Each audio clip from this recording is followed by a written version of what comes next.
Fall of 1943. Georgia Institute of Technology, Atlanta, Georgia. An 18-year-old sat at a desk in an examination room and deliberately wrote down the wrong answers. Not because he didn't know them. His father was one of the most respected physicians in Mobile. The boy had grown up in a house full of books, full of discipline, full of quiet expectations about what a young man from a family like his was supposed to do with his life. He knew exactly what the right answers were. He wrote down the wrong ones anyway. The examination was for an officer training program, the kind that would keep him in a classroom for another 2 years, while the war was already being fought and lost, and fought again on islands halfway around the world. His best friend had already shipped out to Guadalcanal. Letters were coming back from that island. Not all the men sending them were still alive. He did not want to spend 2 more years in a classroom, so he failed the exam on purpose. His father found out. His father let him go. 2 years later, that same young man stood on the deck of a landing craft, looking out at a small coral island that no one back home in Alabama had ever heard of. In his shirt pocket was a pocket-sized New Testament, the kind issued to every man at Camp Elliott during basic training. He had not brought it to pray. He pulled out a pencil and opened it to the margins. The Marine Corps forbade keeping a diary. If you were captured, a journal could cost lives. He kept one anyway. His name was Eugene Sledge. He was 20 years old, and somewhere inside the island in front of him, deep inside 500 caves carved into limestone, a Japanese colonel named Kunio Nakagawa had been waiting for 6 months. Nakagawa had planned for everything, almost everything. Eugene Sledge grew up in a house called Georgia Cottage. It sat on Spring Hill Avenue in Mobile, a Greek revival home built in the 1840s, the kind of place that had survived the Civil War and the century after it, shaded by oaks, set back from the road, with the particular stillness of a family that had lived in one place long enough to know who they were. His father, Dr. Edward Sledge, had a practice that served anyone who came through the door, white or black, wealthy or not. In Mobile, Alabama, in the 1930s, that was not the common thing. Eugene was the younger son. He was small as a boy, frail even. Rheumatic fever had hit him hard enough that he lost 2 full years of school, and left behind a heart murmur that would follow him for years. The family's plan was straightforward: college, then medicine, then a life like his father's. He enrolled at Marion Military Institute in the fall of 1942, and then Pearl Harbor happened, and then Guadalcanal happened. And then his closest friend, Sidney Phillips, shipped out with the Marines, and letters started arriving from a jungle island 12,000 miles away, and Eugene Sledge sat in his dormitory room and understood, in the specific and irreversible way that 20-year-olds understand things, that the war was happening without him. He applied to the V-12 officer training program. He was accepted. He went to Georgia Tech. And then, in his first semester, he and half his detachment sat down together and deliberately failed their exams, every one of them, so they would be reclassified as enlisted men and sent to the Pacific immediately instead of 2 years later. He wanted to fight, not to be a hero, not because he had thought through what fighting actually looked like. He just could not stand the waiting. In December 1942, he was sworn in as a private in the United States Marine Corps. He was 19 years old. He would not be the same person when he came home. By the summer of 1944, Sledge had been assigned to Company K, 3rd Battalion, 5th Marine Regiment, 1st Marine Division. The 1st Marine Division was the oldest, most storied division in the Corps. They had held Guadalcanal. They had slugged through the jungles of Cape Gloucester. They were, by almost any measure, the finest amphibious infantry force the United States had ever put into the field. Their commanding general was Major General William Rupertus. Before the men boarded their ships, Rupertus called his officers together. He looked them in the eye. He told them Peleliu would be, and these are his exact words, a fast one, rough, but fast. "We'll be through in 3 days," he said. "It may only take 2. He was so confident that he did not arrange for reserve infantry support. He did not request reinforcements standing by. He told the Army's 81st Infantry Division, the unit assigned to support operations in the area, to go take a nearby island called Angkor instead. He would not need them. The 1st Marine Division would handle Peleliu alone. When the landing craft hit the beach on the morning of September 15, 1944, Rupert Tuss was not among them. He had broken his ankle before the operation began. He watched from the command ship offshore. He waited for word that the island had fallen. What Rupertus did not know, what no one on the American side knew, was that the Japanese on Peleliu were not going to fight the way they had fought anywhere else. After Guadalcanal, after Tarawa, after Saipan. The Japanese Imperial General Staff had looked hard at why they kept losing, and they had reached a conclusion that was, in its own way, completely rational. Charging American machine guns accomplished nothing except filling American ammunition belts. Defending the beaches put your men in the open, in direct sight of American warships standing offshore. The old way was finished. The new way was this: go underground. Colonel Kunio Nakagawa had arrived on Peleliu 6 months earlier with a team of engineers and a directive to turn the island into something that had never existed before in the Pacific War.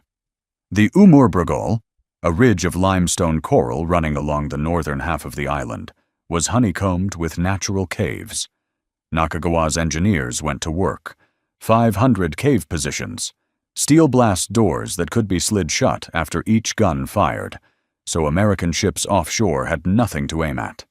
Tunnels connecting position to position, so men could move unseen beneath the ground. Artillery pieces mounted on rails, rolled to the mouth of the cave to fire, rolled back inside before the smoke cleared. The beaches were not the defense. The beaches were the invitation. The real killing ground was the ridge. The first wave of Marines hit the beach at 8 o'clock in the morning. By the end of that first day, before the sun went down, 1,100 Americans had been killed or wounded. 1,100 men in one day. On an island the commanding general had said would fall in 2 days, Eugene Sledge waded ashore with Company K and moved inland toward the sound of everything that was happening ahead of him. He reached into his shirt pocket. He found the pocket testament. He opened it to a blank page in the back. He began to write. He would not stop writing until the island was behind him. The Marines had a name for the Umurbrugol. They called it Bloody Nose Ridge. Nobody sat down and chose that name. It came from the men who had been there, passed from unit to unit in the way that names come from the men who earned them, without ceremony, without anyone writing it down in an order. If you wanted to understand what that ridge was like, you didn't need a map. You just had to look at the face of a man walking back from it. If he was walking back. On the northern end of the landing beach, a promontory of rock jutted out into the water. The Marines called it the Point. Nakagawa had positioned heavy guns there, guns that covered the entire northern approach to the beach. As long as the point held, every boat, every ship, every landing craft coming in from that direction was in range. Captain George Hunt of the 1st Marine Regiment was given the order to take it. He went in with 235 men. They took it. They fought for it for 30 straight hours. Nakagawa hit them 4 times, 4 major counterattacks, from positions inside the rock that Hunt's men hadn't known existed before the first shots came out of them. No water resupply, no ammunition resupply. 115 degrees on the open coral. When reinforcements finally reached the point, 235 men had become 18. 18 men. They had not pulled back, not one step. On the command ship offshore, General Rupertus was receiving casualty reports. By day 5, his staff officers sat down with the numbers and told him plainly, The division needed the army. The 81st Infantry Division was sitting offshore. They had already taken Angkor. They were available. They were ready. Rupertus said no. He had been commanding Marines his entire career. He was not going to call in army soldiers. Not for this. Not for any island. Not while his Marines were still on their feet. One of his junior officers wrote a letter home around this time. He didn't put his name on it. He wrote, they would never call in the army like this, because it would hurt the name of the Marine Corps, he supposed, to let the world know that regular army reinforcements had to be called in so early. On the ridge, Sledge and the men of Company K, 5th Regiment, kept climbing. There is a particular kind of fighting that has no name in any field manual. It is not the charge. It is not the defense. It is the kind where you take 10 yards, and then you hold those 10 yards against everything that comes back at you from positions you cannot see, from men you cannot find, inside rock that was there long before either side showed up. That was Bloody Nose Ridge. The caves did not look like caves from the outside. They looked like shadows in the limestone. A Marine would advance. Nothing. Another step. Nothing. Then the shadow would open up, and the fire would come from a direction that made no tactical sense, until you understood that the man shooting at you was 30 feet underground and had been waiting there since before the ships appeared on the horizon. Flamethrowers. Grenades rolled into openings in the rock. Demolition teams sealing entrances with explosive charges. Each position taken, one at a time. Each one its own separate fight. The temperature on the coral never dropped below 90 degrees, even at night. The water was never enough. The smell of the island, coral dust, diesel, and something else that the men who were there would spend the rest of their lives trying not to think about, settled into everything. Into their clothes, into their hair, into the pages of a small New Testament that one man from Mobile, Alabama, kept opening and closing in the moments between. After 5 days of fighting, the 1st Marine Regiment had taken 1,749 casualties. 1,749 men. That number meant something specific, and the officers on the ground knew exactly what it meant. It was the same number, almost exactly, as the total casualties suffered by the entire 1st Marine Division during all 6 months of Guadalcanal. 6 months. 5 days. The 1st Marines had fought themselves down to the edge of what a regiment could be, and still be called a regiment. Rupertus still had not called for army reinforcements. He still believed the ridge would break. He still believed the island would fall. He ordered the 1st Marines to keep pushing. Eugene Sledge wrote in his testament that week. He wrote about the men around him, not their heroics, not their last words, not the things that get written in citations and reports. He wrote about the small things, the way the temperature dropped 2 degrees just before dawn, enough that you noticed it, enough that it meant something for about 20 minutes before the sun came back up and the heat settled over the island again, like a lid closing. The sound of the coral cracking under mortar fire. The particular silence after a position was taken, the few seconds before the next position opened up. He wrote, I thought of the thousands of sane, normal people back home playing cards, reading the funnies, or going to the movies. And here we are. He was not complaining. He was not asking for anything.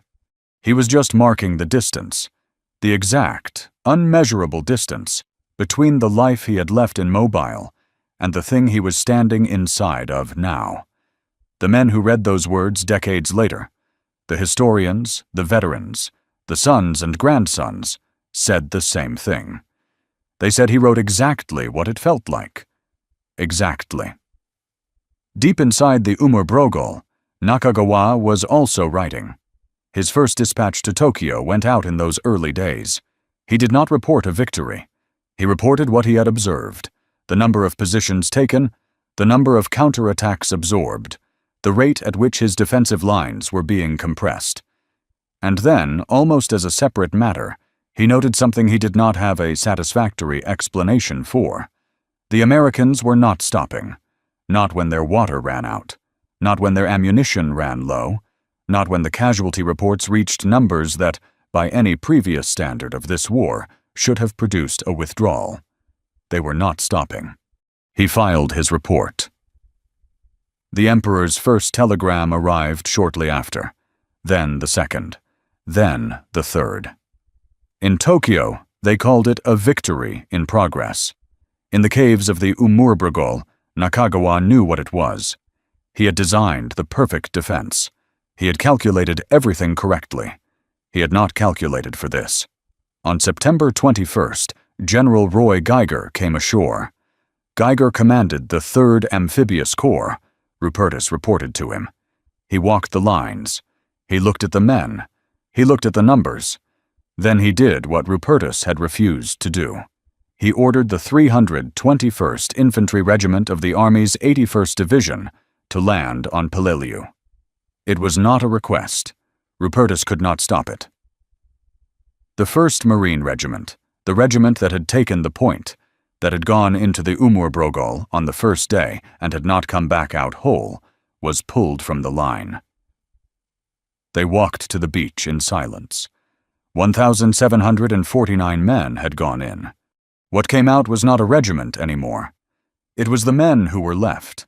They boarded their ships. The island was still not taken. Sledge and the 5th Regiment stayed. There is a particular kind of exhaustion that is not about sleep. It accumulates over days, not from any single thing, but from the compounding weight of every small thing together. The heat that never breaks.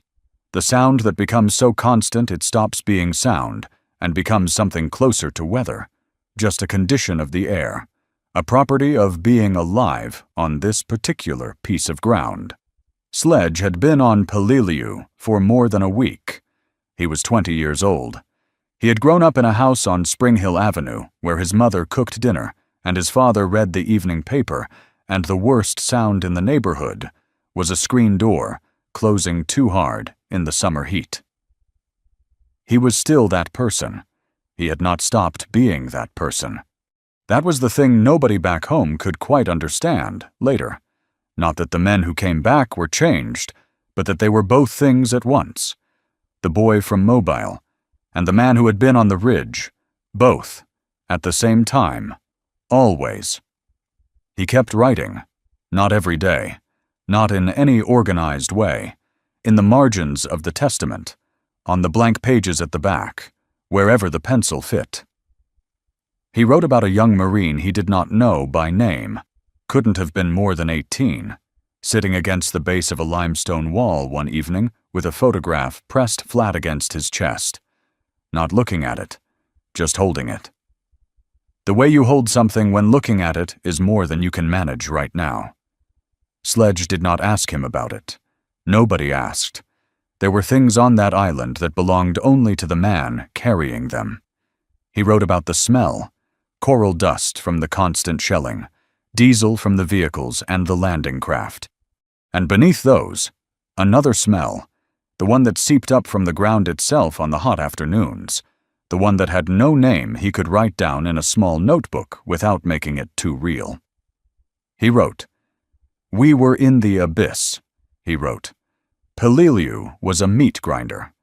Not as a complaint, not as an accusation, just as a fact, the same way his father would have written a clinical observation in a patient's chart. This is what it is. This is what is happening. This is where we are. Decades later, when the historian Paul Fussell read Sledge's account, Fussell, who had fought in Europe, who had written some of the most unflinching work ever produced about what war actually does to the men inside it, he called the book one of the finest memoirs ever written about combat. Not just about the Pacific, about war. Any war. Sledge himself wrote about what had kept him going, not in the abstract, not philosophically, but in the specific moments when everything in a man's body is telling him to stop. He said it wasn't patriotism. It wasn't hatred of the enemy. It was the man on his left. It was the man on his right. He could not leave while they were still there.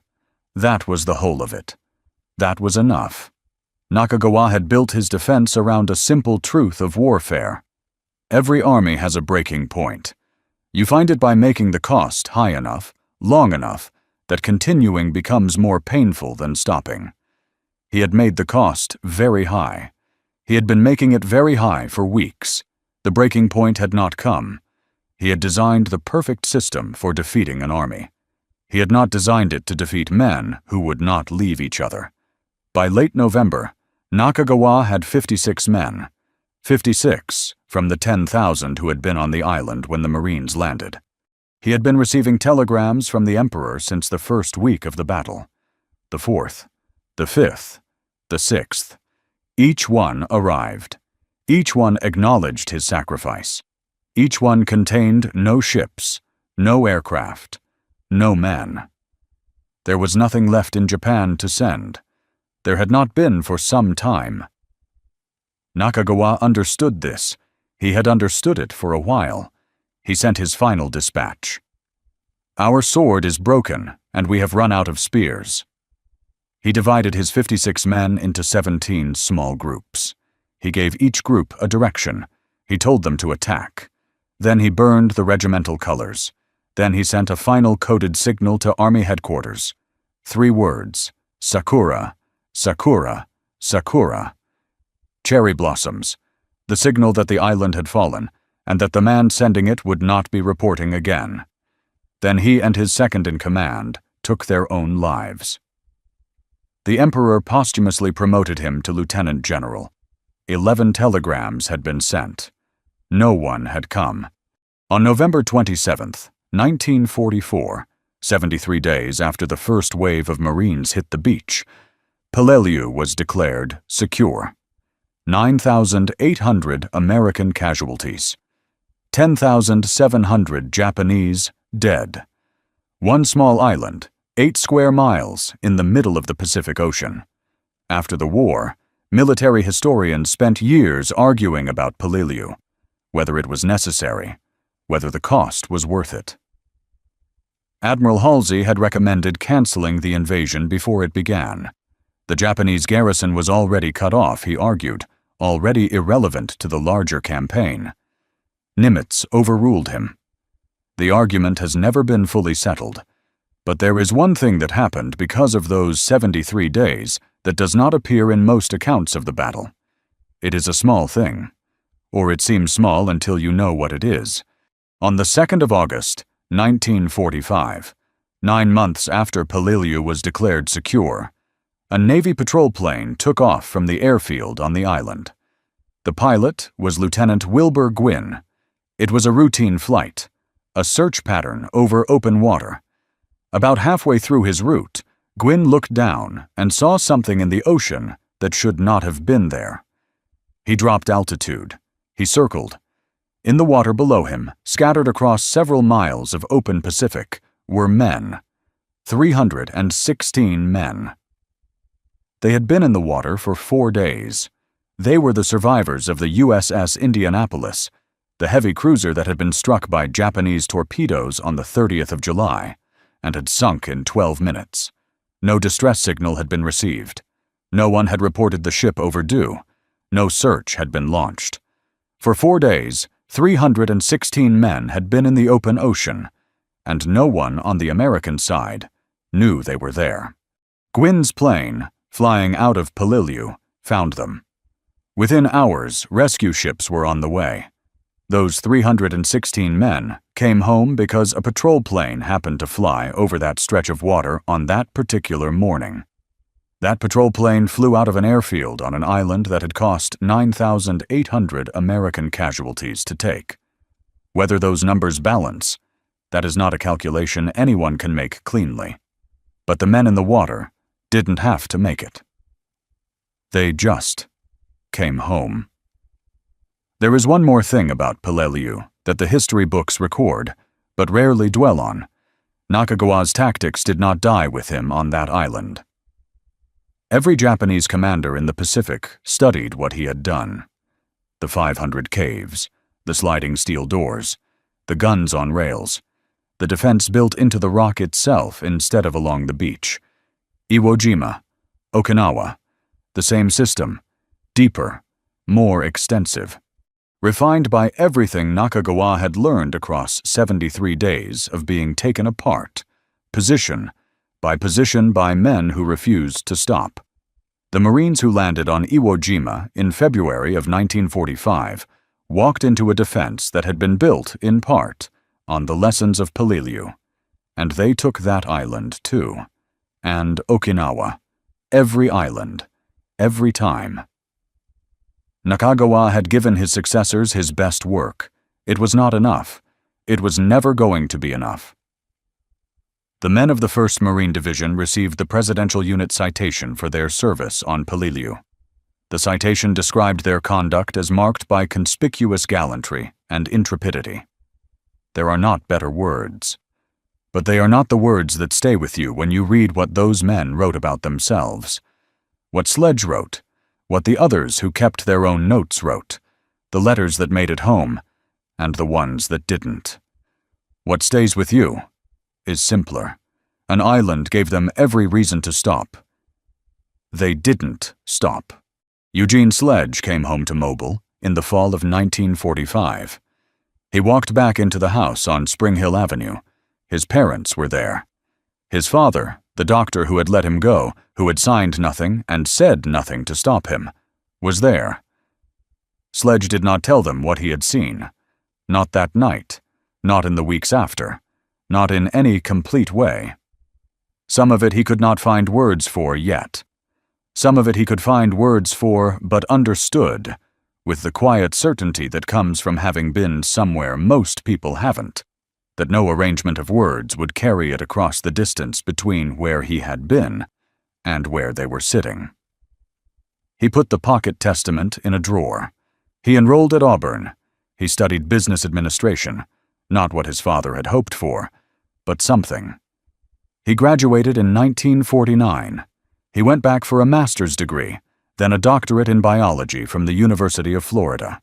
In the summer of 1962, he was appointed assistant professor at Alabama College in Montevallo, 40 miles north of Mobile, a small school, the kind of place where a professor knows his students' names and organizes field trips to the wetlands along the bay, and is known after 20 years as the one who always stops to identify a bird. His students knew he was particular about things. They knew he expected careful work. They didn't ask where he had been. It was his wife, Jeanne, who finally asked him to write it down. Not for anyone else. For himself. She had watched him wake in the night for years, not dramatically, not in the way it gets written in books, just quietly, sitting up in the dark for a few minutes before lying back down. She understood, the way a person understands something they have lived alongside for a long time, that what happened on Peleliu had never fully left the room. She asked him to write it. He started in the late 1970s. His son John said later that his father wrote the book the way a man takes dictation, fast, almost compulsively, getting up in the middle of the night to put down another page because the words had been waiting for 35 years, and now that the door was open, they came out whether he was ready or not. The working title was Into the Abyss. He changed it. He called it With the Old Breed.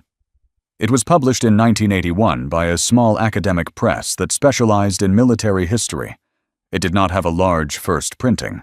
It was not reviewed widely. And then, slowly, it found its readers. Veterans who had been there and recognized every line. Sons and grandsons who had grown up with fathers who didn't talk, and who found, in Sledge's words, the closest thing they would ever get to an explanation of why. Historians who understood they were reading something that could not be reconstructed from official records, because official records do not contain the Marine sitting against the limestone wall holding a photograph he couldn't look at. Paul Fussell called it one of the finest books ever written about the experience of war. Victor Davis Hanson wrote an introduction to a later edition. Ken Burns used it as source material for his documentary on World War II. HBO turned it into a miniseries watched by millions. Sledge lived to see some of that. He died in Montevallo, Alabama, on the 3rd of March, 2001. Stomach cancer. He was 77 years old. He is buried at Pine Crest Cemetery in Mobile, the same city he left as a 19-year-old who couldn't stand the waiting, in the same county where his father had practiced medicine, a few miles from the house on Spring Hill Avenue. He had written, near the end of With the Old Breed, "I am haunted by the vision of those Marines. I mourn their loss to this day." Sledge kept those notes for 37 years before anyone read them. He kept them because he believed that the men he had served with, the ones who didn't come home, and the ones who came home and never spoke, deserved to be remembered by more than a number in a casualty report. If this story is doing that for you right now, if you feel like these men deserve to be heard by more people, a like takes 1 second. That's all it takes to help this reach someone who needs to hear it. Peleliu today has about 700 residents. The airfield the Marines died to take is still there, overgrown now, returned mostly to jungle. On the beach where the landing craft came in on the morning of September 15th, 1944, there are still rusted hulks of American amphibious tractors half buried in the sand. In the Moorburgel, in the caves of Bloody Nose Ridge, the walls still carry the marks of what happened there. No one cleaned them off. No one covered them over. They are just there, in the rock, the way some things stay. Every year, Americans make the trip to that island. Some of them are veterans. Some are the children of veterans. Some are the grandchildren of men who came home from that island and sat down at dinner tables and said almost nothing for the rest of their lives. They stand on the ridge. They look down at the beach. They don't need anyone to tell them what happened here. They already know. Sledge wrote his book because he was afraid those men would disappear, not just from the history books, from memory, from the specific, irreplaceable kind of memory that only exists when someone who was there is still alive to carry it. There are men from that generation, men who were on Peleliu, on Okinawa, on every island that had a name nobody back home could pronounce, who came home and sat at dinner tables with their families, and sometimes, in the middle of a meal, they would say half a sentence, and then stop, and move on to something else. If your grandfather was one of those men, if your father was, if you grew up hearing the edge of a story that was never finished, I want to hear it. Leave it in the comments. 1 sentence is enough. Because the stories that were told at dinner tables, in living rooms, in the quiet moments that didn't make it into any official record, those are the ones that tell you what it actually was.